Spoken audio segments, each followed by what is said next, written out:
ఈరోజు ఈ పత్రికా సమావేశంలో కొండను దోమి ఎలుకను పట్టినట్లుగా కొండంత రాగం తీసి పనికిరాని పాట పాడినట్లుగా తెలంగాణ రాష్ట్ర ముఖ్యమంత్రి రేవంత్ రెడ్డి గారు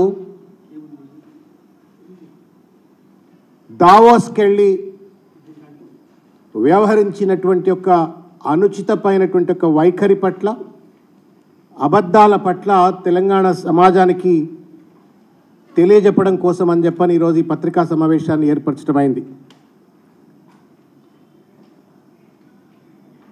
ఎలకతోలు ఎంత ఉతికినా నలుపు నలుపే కానీ తెలుపు కాదన్నట్లుగా అబద్ధాల పునాదుల మీద రాజకీయం చేసినటువంటి ఒక రేవంత్ రెడ్డి గారు అహంకారాన్ని ఆభరణంగా పెట్టుకొని ఇష్టం వచ్చినట్లు పరుషమైన పదజాలంతో మాట్లాడుతూ రాజకీయాన్ని చలామణి చేసినటువంటి ఒక రేవంత్ రెడ్డి గారు ముఖ్యమంత్రి కుర్చీలో కూర్చున్నాకనైనా అబద్ధాలు మర్చిపోతాడు, అహంకారం మర్చిపోతాడు, హుందాగా వ్యవహరిస్తాడు, ఆ కుర్చీకి వన్నె తెచ్చేటువంటి ఒక రీతిలో వ్యవహరిస్తాడు అని చెప్పని ఆశించినాం.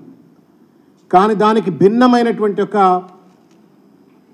దుర్మార్గమైనటువంటి ఒక వైఖరిని వాళ్ళ ఆఖరికి అంతర్జాతీయ వేదిక అయినటువంటి ఒక దావోస్లో కూడా అటువంటి ఒక చిల్లర ప్రయత్నం చేసిండ్రు. దాన్ని తెలంగాణ సమాజం అర్థం చేసుకోవాలని చెప్పని కోరుకుంటూ రేవంత్ రెడ్డి గారు ఇవాళ ఆయన ఒక వ్యక్తి కాదు, ఆయన ఒక పెద్ద శక్తి.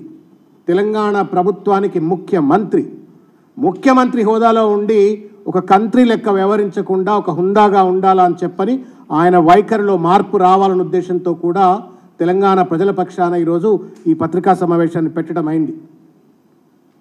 దావోస్కు వెళ్ళినప్పుడు గతంలో కూడా ఉన్నటువంటి మంత్రులు, ముఖ్యంగా ఈ 10 సంవత్సరాల కాలంలో అయితే మనం కేటీఆర్ గారిని చూసినాం. గతంలో అంతకుముందు అయినటువంటి ఒక అనేక పెట్టుబడుల నేషనల్ ఇంటర్నేషనల్ సమ్మిట్లో ఆయా ప్రభుత్వాలకు సంబంధించిన ప్రతినిధులు మంత్రులు పోతారు వస్తారు. పోయినప్పుడు పెట్టుబడులు తీసుకొస్తారు, దాన్ని రాష్ట్ర అభివృద్ధి కోసం దేశ అభివృద్ధి కోసం తోడ్పాటు ఉండే విధంగా ప్రయోజనకారిగా ఉండే విధంగా పనులు చేపడతారు. అటువంటి యొక్క వేదికలపైకి పోయినప్పుడు రాష్ట్రం యొక్క కానీ దేశం యొక్క కానీ ఇమేజ్ పెరగాల, గౌరవం పెరగాల, పెట్టుబడిదారులకు ఒక భరోసా ఒక నమ్మకం కలిగించే విధంగా వ్యవహరించవలసిన ఒక బాధ్యత ప్రభుత్వ ప్రతినిధులుగా వెళ్ళిన ముఖ్యమంత్రి కావచ్చు, మంత్రి కావచ్చు, ఎవరిపైనా ఉంటుంది. కానీ దానికి భిన్నంగా అబద్ధాల పునాదుల మీద రేవంత్ రెడ్డి గారు అక్కడ రాజకీయానికి వేదికగా దాన్ని వాడుకున్నారు. దాన్ని తీవ్రంగా ఖండిస్తూ ఇవాళ ఈ పత్రికా సమావేశాన్ని పెట్టడం అయింది. రాష్ట్రం యొక్క ప్రతిష్ట పెంచవలసింది పోయి ఒక పబ్లిక్ రిలేషన్ స్టంట్ కోసం, వ్యక్తిగత ఇమేజ్ని పెంచుకోవడం కోసం మాత్రమే రేవంత్ రెడ్డి దీన్ని వాడుకున్నట్టుగా మేము భావిస్తూ ఉన్నాం.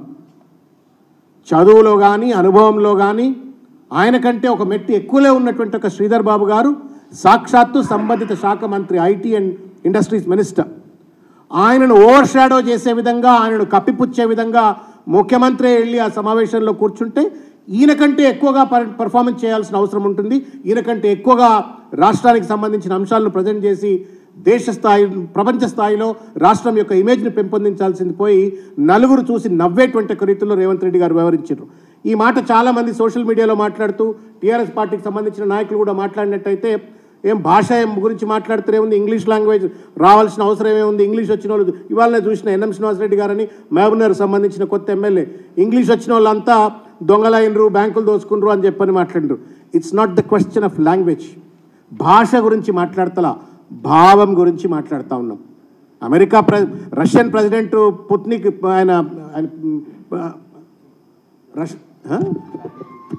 పుతిన్ గారు పోయినప్పుడు కూడా రష్యన్ భాషలోనే మాట్లాడతాడు. ఫ్రాన్స్ సంబంధించిన ప్రధానమంత్రి కూడా విదేశాలకు పోయినప్పుడు వాళ్ళ భాషలోనే మాట్లాడతారు. నరేంద్ర మోడీ గారు హిందీలోనే మాట్లాడతారు. We are not talking about language. కానీ నీ భావం ఏంటి? భాష ఏదైనా కావచ్చు, కానీ భావం ఏంటి? అక్కడికి వెళ్ళి దుర్మార్గమైనటువంటి ఒక రీతిలో ఈ రాష్ట్రాన్ని అత్యంత అద్భుతమైనటువంటి అభివృద్ధి పథంలో పెట్టినటువంటి ఒక మంత్రి కల్వకుంట్ల తారక రామారావు గారు 57,000 కోట్ల రూపాయల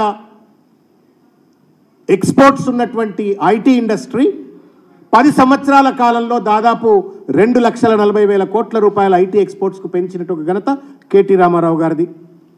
3 లక్షల ఉద్యోగాలు మాత్రమే ఐటీ ఇండస్ట్రీలో ఉంటే అది 10 లక్షల ఉద్యోగాలకు పెంచినట్టు ఒక ఘనత కేటీ రామారావు గారిది.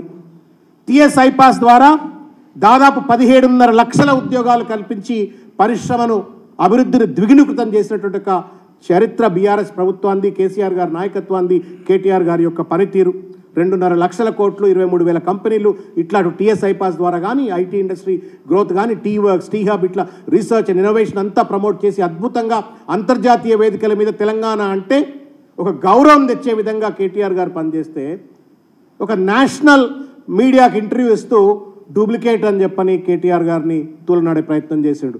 ఈ సన్నాసికి అర్థం కావాలేంటి అంటే KTR is not an individual when he represented in Davos. KTR is a minister representing the government of Telangana. Telangana ప్రజల ప్రతినిధిగా దావోస్లో వెళ్తే ఆ వ్యక్తిని పట్టుకొని ఆయనను పట్టుకొని డూప్లికేట్ అనే మాటలు మాట్లాడటం, తర్వాత పెట్టుబడిదారులను స్పోర్ట్స్ కార్లు అని చెప్పని మాట్లాడటం, ఆఖరికి అబద్ధాల పునాదుల మీద ఎన్నికల ప్రచారంలో మాట్లాడిండు, రాజకీయాలు చేసిండంటే సరే చలామణి అయిపోయింది. కానీ ముఖ్యమంత్రి అయిన తర్వాత అంతర్జాతీయ వేదికలపైన ఒక రాష్ట్ర ముఖ్యమంత్రిగా ఉంటూ ఒక అమలు చేయని పథకాన్ని మేము అమలు చేస్తున్నాము, రైతు భరోసా అని చెప్పని అమలు చేస్తున్నామని చెప్పని అంతర్జాతీయ పెద్దల్ని తప్పుదోవ పట్టించేటువంటి ఒక ప్రయత్నం చేయటం న్యాయమా రేవంత్ రెడ్డి గారు? దానికి తోడుగా రైతులను కూడా కించపరిచేటువంటి రీతిలో ఇక్కడ రైతులకు వ్యవసాయం రాదు, టెక్నాలజీ లేదు, ఇది లేదు, అది లేదు అని చెప్పని బట్టగాల్చి మీద వేసి రైతులను కూడా అవమానించే ప్రయత్నం చేసిండ్రు. నేను అందుకే అంటా ఉన్నాను, it's not about the language, it's about the intent behind what you communicate. భావం ముఖ్యం, భాష కాదు. నువ్వు ఏ భాషలోనే మాట్లాడు, బ్రోకన్ ఇంగ్లీష్ మాట్లాడు, హిందీ మాట్లాడు, తెలుగు మాట్లాడు, ఏమన్నా మాట్లాడు. కానీ 4 కోట్ల మంది ప్రజల ప్రతినిధిగా, ఈ ప్రభుత్వ ప్రతినిధిగా మీరు అటువంటి ఒక సమావేశాలకు పోయినప్పుడు ఏం చెప్పదలుచుకున్నారు, ఏం భావం చెప్పదలుచుకున్నారు అనేది ఇంపార్టెంట్. మీరు ఏం కమ్యూనికేట్ చేస్తున్నది ఇంపార్టెంట్. ఆ కనీస ఓరియంటేషన్ లేకుండా రేవంత్ రెడ్డి గారు వ్యవహరించి రాష్ట్రం పరువు తీసిండ్రు, నవ్వుల పాలయ్యేటువంటి రీతిలో వ్యవహరించిండ్రు.